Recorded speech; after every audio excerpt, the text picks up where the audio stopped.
okay, I know that you're speaking to my circumstances, not just saying, well, I just know it'll be all right. See, and so we need that community. We need that. And so really, this is the thing. Now, the challenge comes here. That sounds good. But the thing is that we are dealing with a bunch of imperfect people. It's a group of us that are saying, hey, we want to do what this says. We want to follow this way. We want to walk in the Spirit. But none of us are perfect. So that means we all make mistakes. So now this is where it gets a little bit complicated, because we're saying, hey, let's bring in all of these people at various levels of maturity, various knowledge of the Word, various family dynamics, personal dynamics, various backgrounds, and we're saying, let's come together and let's do these things. And so it gets difficult. So what we need is to understand that we each play a part. That we all play a part in this thing we call the church. That we have specific roles, specific things that we need to do. One of my favorite ones that I've found over the past couple months in preparing for this was in Titus 2. And so let's look at that. We're going to flip to that one. I have a bunch of them, so I'm going to try to mention them, but maybe not go to every one of them. That way we leave today at some point. But Titus chapter 2 and we'll start at verse 1. It's a little bitty book, Titus chapter 2, starting in verse 1. It says, "But as for you, teach what accords to sound doctrine." And so Paul is helping Titus to get a church in order. And so he says the first thing to do is teach sound doctrine, teach what the Word says. Okay? And then he goes into that. How should we interact? What should church look like on a real ground level basis? So in verse 2 he says, "Older men are to be sober-minded, dignified, self-controlled, sound in faith, in love, and in steadfastness. Older women likewise are to be reverent in their behavior, not slanderers or slaves to much wine. They are to teach what is good, and so train the young women to love their husbands and children, to be self-controlled, pure, working at home, kind, and submissive to their own husbands, that the word of God may not be reviled. Likewise, urge younger men to be self-controlled. Show yourselves in all respects to be a model of good works, and in your teaching show integrity and dignity and sound speech that cannot be condemned, so that an opponent may be put to shame, having nothing evil to say about us." Alright, so this is Paul's wisdom into the church. He says that we each play a part. Leadership-wise, you have to preach the Word. There's no compromise there. You have to teach sound doctrine from the Word. You have to abide by that. But then he goes into it, he says, older men, older women, this is your role. It says that you should be sound-minded, or you should be firm in your beliefs.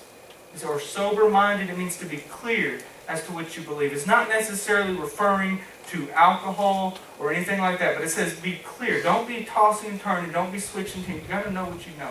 You got to know what you believe. And it says you should be dignified. You should be self-controlled, sound in faith, love, and steadfastness.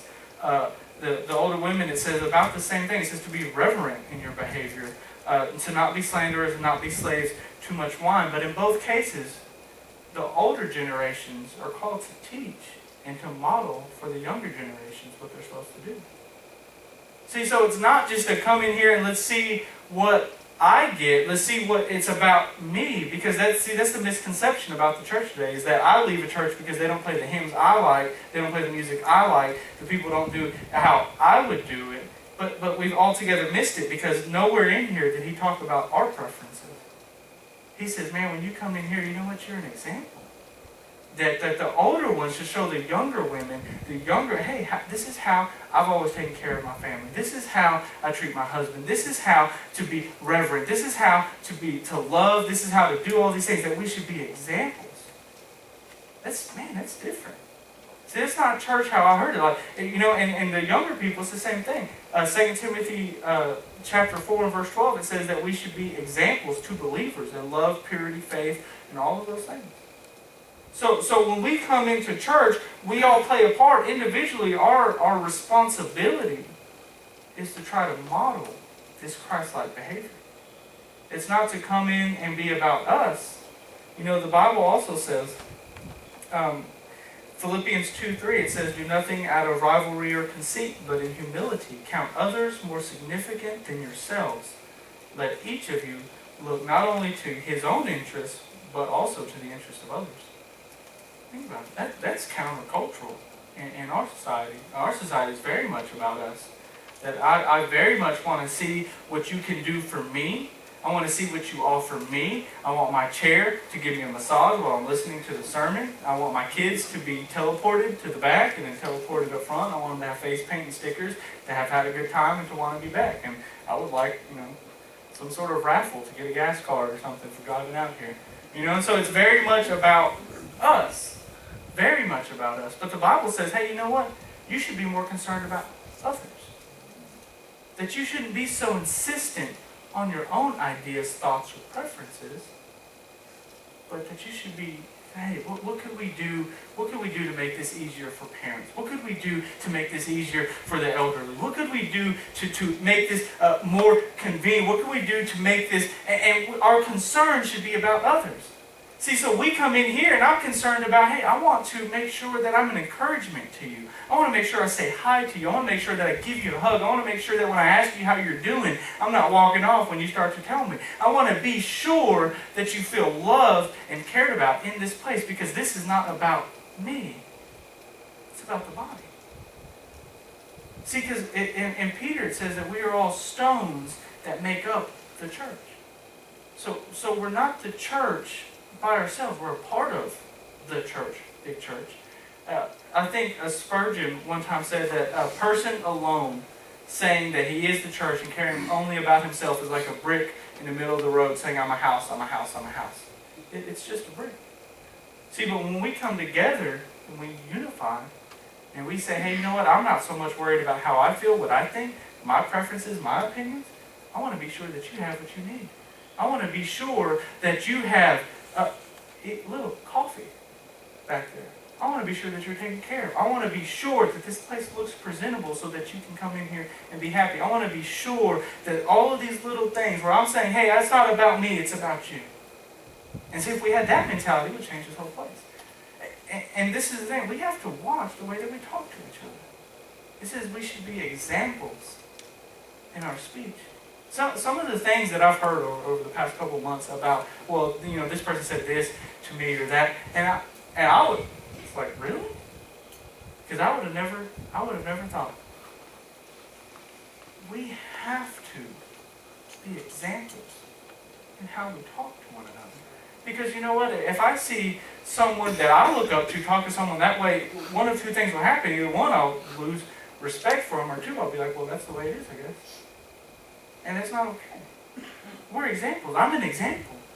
I have to change my mind. It's not about me. It's not about my preferences. I want to be a good example for these little guys. Because you know what? Little Jeremy mimics what I do.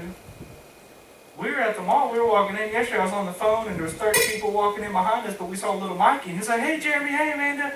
And I wanted to be sure to show him the attention because I want him to know that he's cared and loved. You don't anything else. It's not about me. I mean, I could have, I would have liked to have just gone in and grabbed little Jeremy by his collar and just carried him because he was running in circles around me. But I wanted to be sure. This is not about me. See, when we become part of the body, it's no longer about us. It's about the body. It's about the people. Paul says that he shed tears for unbelievers. We don't even care about the ones that are with us in our families. Man, we have to. We have to understand what this looks like. Look, listen to this. 2 Corinthians chapter 4, verses 1 and 2. It says, therefore, having this ministry by the mercy of God, meaning that we are saved by the mercy of God, and we became that city on the hill, that example to the world. It says we are saved by the mercy of God. It says we do not lose heart.